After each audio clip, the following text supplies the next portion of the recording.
Good morning, welcome back to the woods. And it is a beautiful morning, but it's a bit chilly. It's surprising. It's what I call a red dawn morning.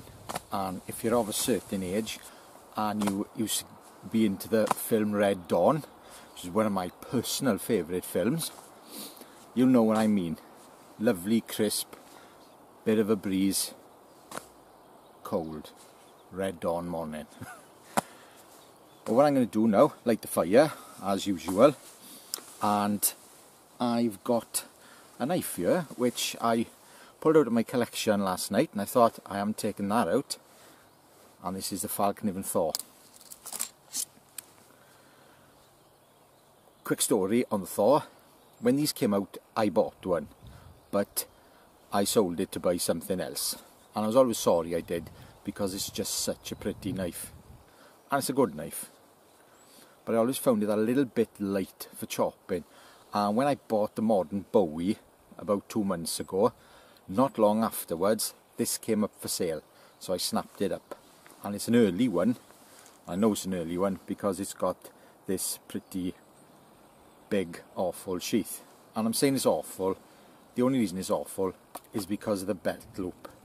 It's just plain huge, and I much prefer a dangler, something I can swivel about, than this thing. This thing on the belt is crap. It's best stayed on the side of your pack.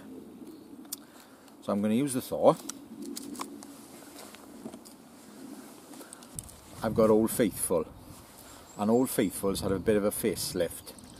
After a previous video I did where I put 3 ferro rods up together to see how good they were, I realised how crap my striker was. It was pretty awful, and I found this one in a box in the house. It's a proper light my fire one, and that ain't bad, so I put that on there. And also what I did, the little peanut lighter which I had on here, I've taken the actual lighter out, and I have put in the handle one of these fire lighters. It's in a previous video too. So if all else fails, I've got some tinder in there, nice and dry. Well, I gathered some sticks on the way in, and the only thing I do need is a base. So I'm going to use the Thor now, cut a bit of wood up to make a base. I'm going to relight my Starfire logs, but I'm going to do it a different way this time, and I'll show you.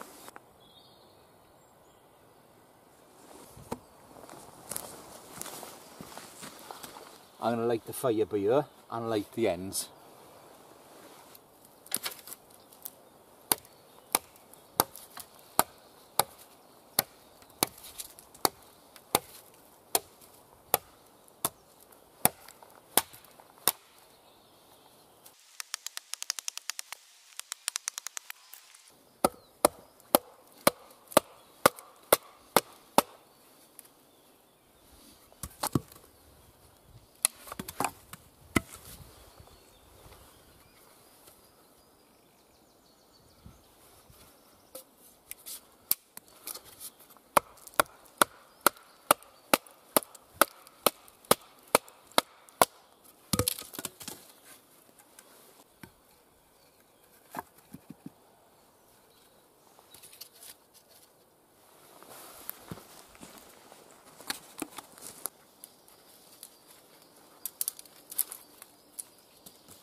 So let's face facts, that is a bit long and unwieldy for making shavings, but it'll do.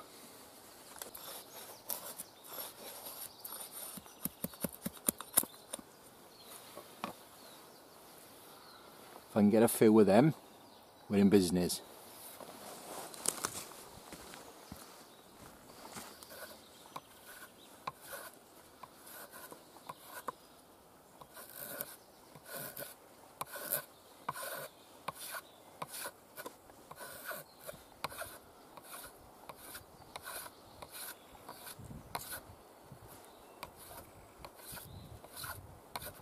So I switched tactics.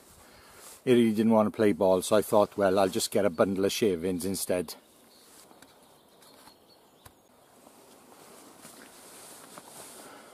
Well, I found a better way to do it, and that was to go really quickly and then just knock a bundle off.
There we go, fire's lit, and no bushcraft knife, no splitting, no fancy feather sticks, just a bundle of shavings and some twigs with Old Faithful, and I didn't have to use my girly man-made fire starter. Well, the pot's going on now because I need a cup of tea.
Now my hands are dried out, it's getting really slippery.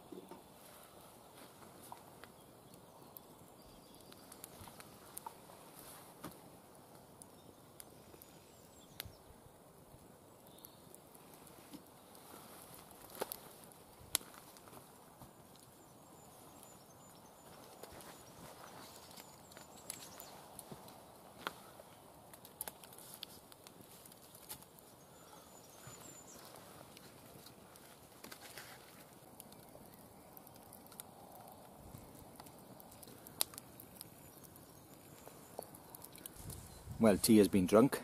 The fire's now looking after itself. It's a bit smoky, so I'm moving my seat around all the time. The wind has just decided to blow all shapes. But apart from that, everything's good with the world. So I want to talk about the thaw. Now, you probably gathered, if you watch me regularly, I'm not a one-tool option kind of guy. I don't believe in it. I don't think there's any one tool that'll do everything.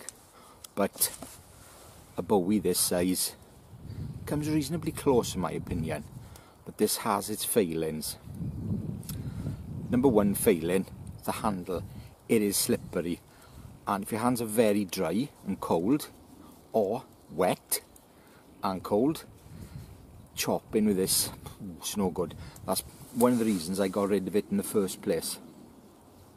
Very slippery handle, and because of the coffin shape, you know, you can't sort of go back here and have something to stop you. Obviously you can put a lanyard on, but I'm not a big fan of lanyards, things swinging around all over the place. In my opinion, it could do with a finger choil here, so you can choke up. It's not much good for making feather sticks. It's a bit unwieldy. But apart from that, it's a damn good knife. Chopping wise, disregarding the slippery handle, the grind on it's quite slim and it really bites in well. I haven't chopped anything particularly hard with this. What I chopped to get the base for the fire was, well, almost rotten, so it flew through it. But then when you're doing stuff, you know, you've got to know your tool's limitations. You don't particularly want to chop like hell with a knife anyway. I don't see the point of chopping like hell with an axe. I'm a saw guy. I love a saw. Silky saws, I'm a big fan, as you probably know. But that is a good knife, but it has its failings. Pair it with a small knife like a Necker or a little bushcrafter, or even a Swiss Army knife, and you've got a good bit of kit. I'm looking at the edge now. I don't think whoever had this before me ever used it for anything, any real work, but the handle is quite worn and there's quite a lot of scratches on the pommel, and I don't know why, seeing as the blade is in really good condition, and I don't think it's ever had a major sharpen. I was lucky to get this and had it at a very good price, so I'm very pleased with that purchase. But it'll never replace a bushcraft knife, an axe and a saw. That's my 2 penneth on the Thaw.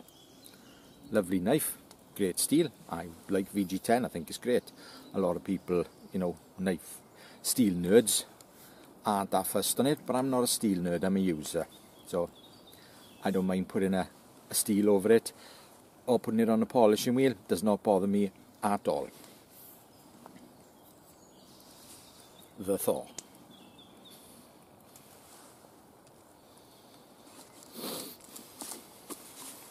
If you're going to spend that kind of money on a new Bowie, I probably wouldn't buy this as a user. I'd probably go for the modern Bowie or Trailmaster in Sanmai. I prefer the two of them. Grippier handles, thicker spine. I'd go for them too, personally. In fact, I'd probably go for a Cold Steel Recon Scout in Sanmai over one of these, because it packs just as much of a punch and it's a hell of a lot cheaper.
See how slow it is?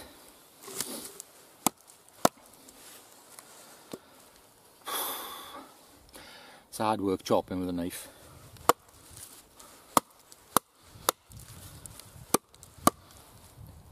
But then the only reason to chop something this size is if that's all you got.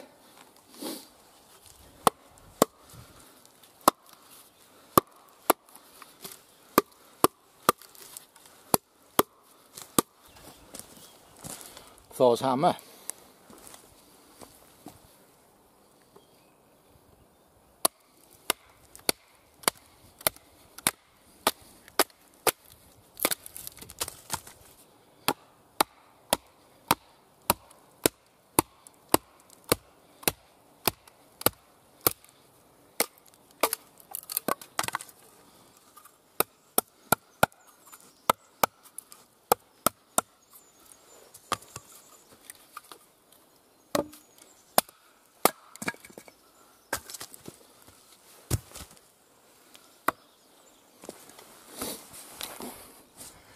Just to show you don't have to chop all the way through in one go to get your splits.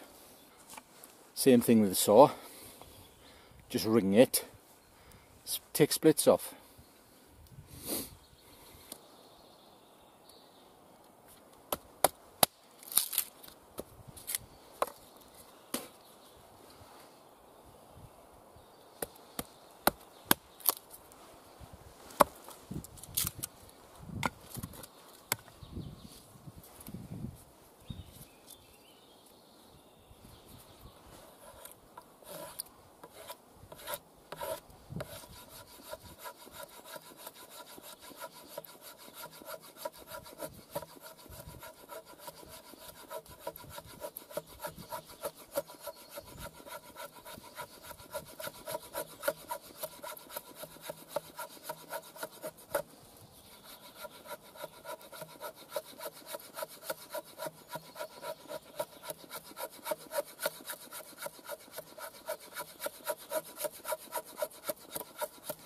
There's more than one way to shiv a stick.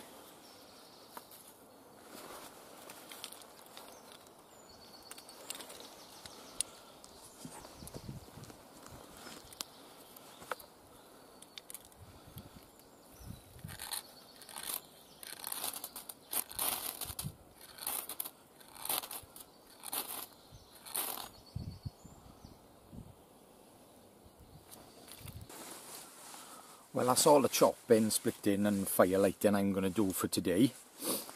I thought I'd have a chat with you now about big knives. So, if I was you, I would press pause, go make yourself a nice cup of tea or cup of coffee and come back.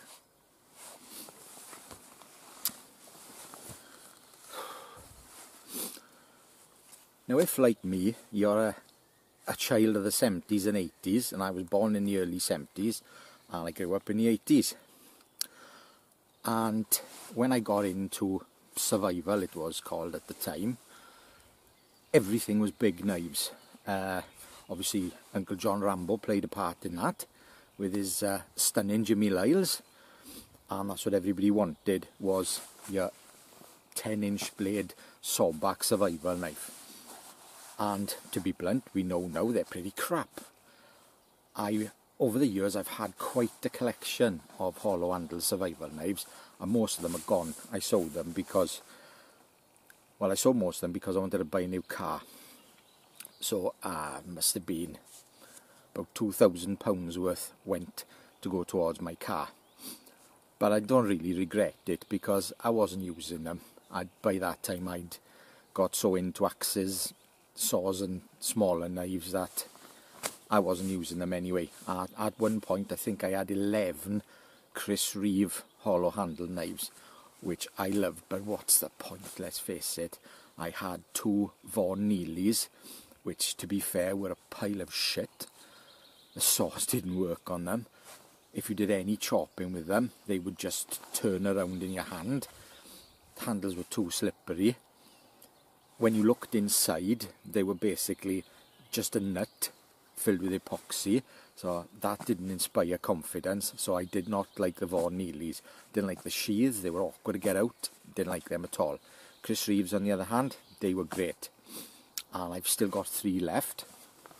I've got a Shadow 1, which has never been used, so that's probably worth a few bob.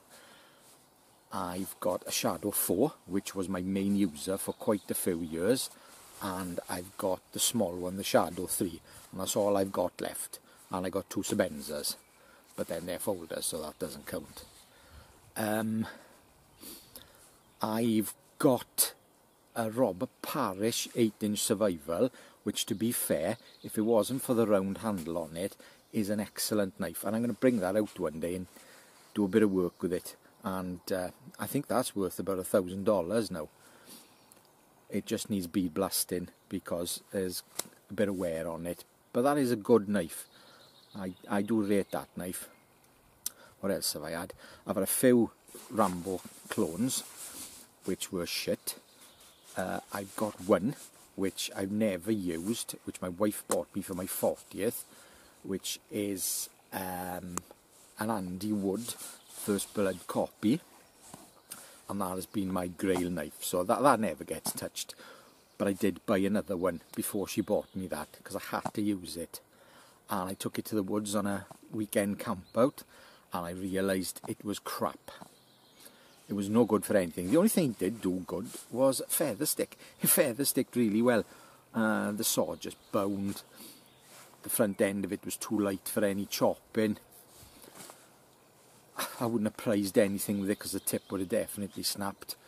And I was talking to my pal Roger, Bison Bushcraft, a few years back, and his words were, well, it's only a movie prop. And I thought, yeah, you're spot on, Rog, it's a movie prop. But it's a nice, cool movie prop. So that'll never come out. That'll stay in the house. Uncle Ray came along then. Mid-90s, he did a program, Tracks, and he was using an axe, a saw and a knife, and he was like, And then I met up with Scott and Russ in the pub one night, and we started talking, and they both enjoyed going camping when they were younger, so we started going camping, and that was 1998, and by that point then Ray Mears was on TV quite a bit, and we started leaning towards his methods of doing things, which obviously later found out he's basically a Mors Kochanski clone, but with more money. But Ray's great, learned loads from Ray. Never been on one of his courses, mine, because I didn't have internet until 2009, because I am that backward. So I never actually got on one of Ray's courses. But as I say, I will digress a bit. It was all about the big knives in the start. But I've always had a soft spot for big knives, and I do like Falkniven and I do like Cold Steel.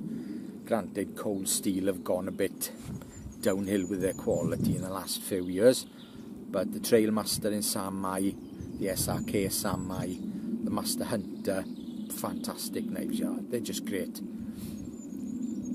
So I do love them, and if you follow me and you've watched a lot of my videos, I have used them, I've reviewed them, and I really rate them. Great knives. In the collection as well, I have 3 Cold Steel cookeries, and one of them is a bit special because they stopped making them years ago, and that's the ATC cookery, the original one, the same shape as the LTC, and I got that a few years ago.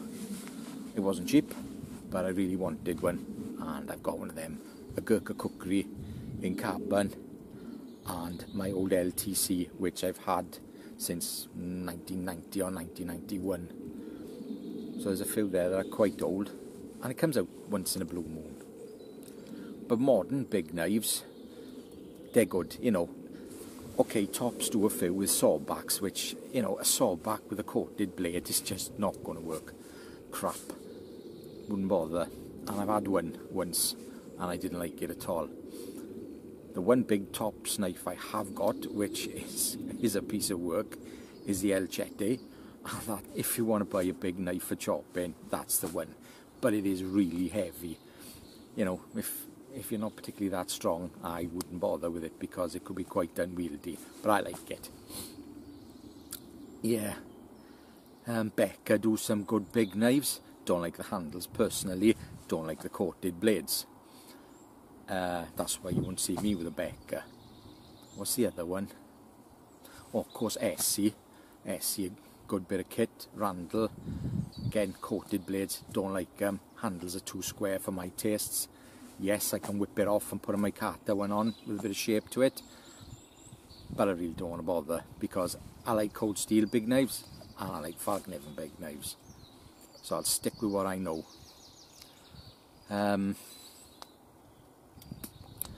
You can basically, if you're a big knife guy and you want your one tool option, don't bother. Buy a saw. Big knife and saw, great. You know, it takes the place of an axe. Won't work as well as an axe, but it's a lot more packable. Even a 10-inch blade Bowie or, you know, big knife is going to be more packable than an axe, and it will roughly do the same job. And sometimes, if you want to be careful, it's quite a bit safer than using an axe. I wouldn't tell somebody who's just getting into bushcraft to go straight out and buy an axe. I think I'd tell them, stick with a folding saw and a medium-sized knife, then go on to an axe when you've gained appreciation of the tool, because they can bite you. And I've had a few near misses, and I've been using axes for a long time. Yeah, whereas with a knife you can baton or baton with it, and it's a damn sight safer. Well, that's quite a bit of rambling on. You've probably drunk your cup of tea or your cup of coffee by now. Any questions on big knives, if you want to ask me something, feel free. I don't mind. I try my best to answer everything. That's about it really, in a nutshell. I was a massive... Oh, one more thing. The big knife I did buy in 2000, and Scott bought one as well, was the Lofty Wiseman survival tool. No, I didn't like it. No. The handle really let it down. And considering that Lofty Wiseman was one of my all-time heroes, and probably still is, and the guy knows his shit, not a bushcrafter, you know, he's ex-Special Air Service, done a lot of work in the jungle, and he's a survival guy. Yeah, the Lofty Wiseman tool, the handle let it down. The blade was okay, I didn't mind the blade. The handle, in my opinion, should have been longer. Now, since having a Scammer from Varustelika, I like that hand and a half handle. If it had had something like that on it, it would have really improved it. It would have been a far better knife. But the Lofty Wiseman one, the swell that hit your palm there was just too big. After a bit of use, and I used to do a lot of chopping back then, it was crap.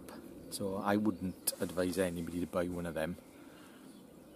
The Scammer, on the other hand, I definitely advise you to buy one of them. That's a cracking big knife. That is a good knife. Yeah, so I'm going to leave it at that. Well, thank you very much for watching. If you're still here after all that talking and rambling on, that's great. Give us a thumbs up, greatly appreciate it. And if you haven't already subscribed, I would like you to.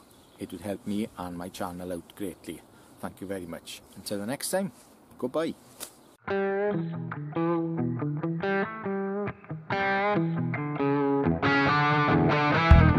And also I'm going to use Old Faithful, but Old Faithfuls had a bit of a facelift yesterday after my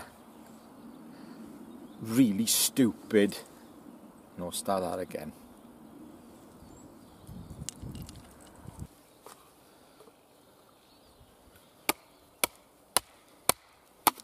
Shit, fuck me.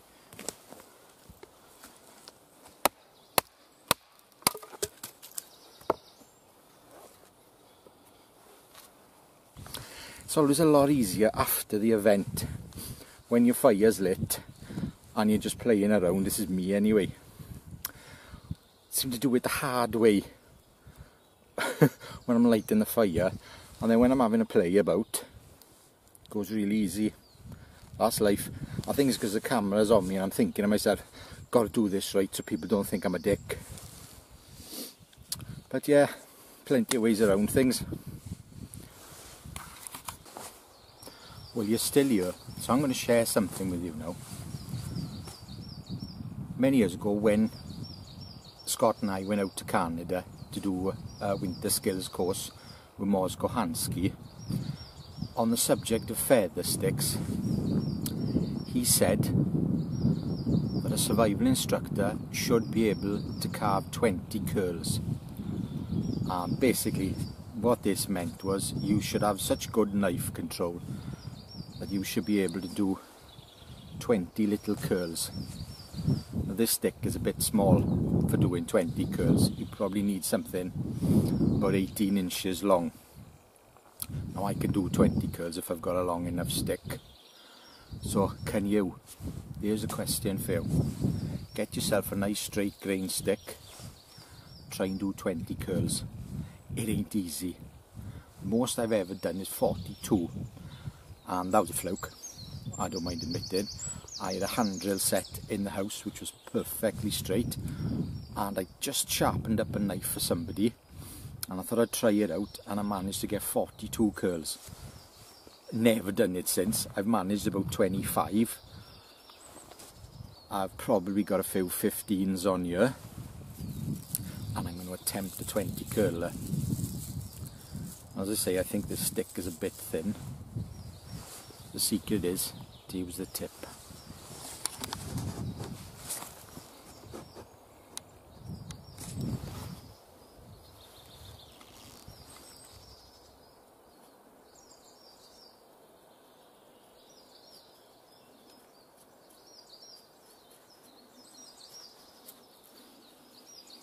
One, two, 6, 7, 8, 9, 10, 12, 15. Not good enough.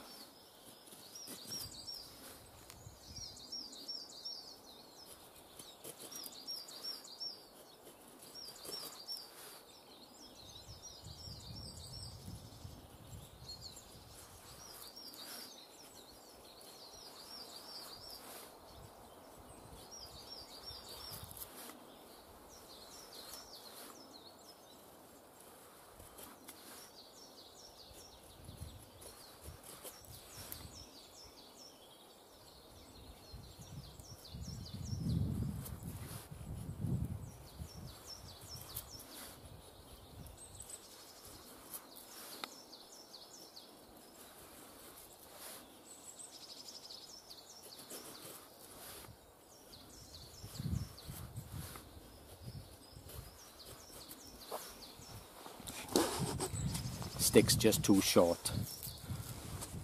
But looking back on it now, I think there was a reason he said that. Because by trying to get 20 curls, you really improve your technique.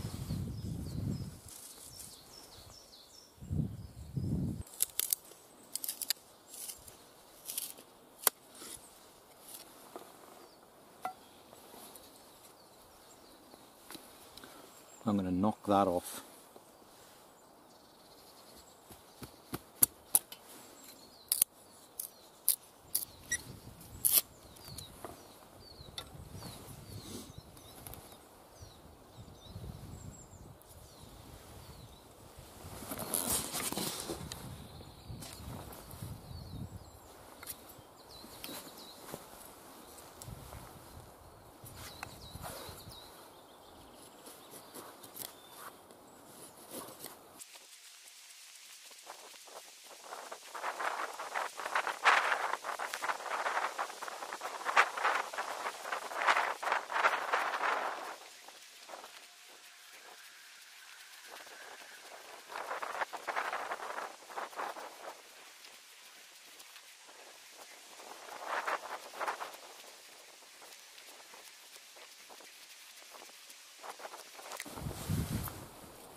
One, 2, 3, 4, 5, 6, 7, 8, 9, 10, 11, 12, 13, 14, 15, 16, 17, 18, 19, 20, 21, 22, 23, 24, 25, 26, 27. 27, not bad. but definitely this improves your feather sticking. Is trying to do 20 curls, and that one I had to do really slow.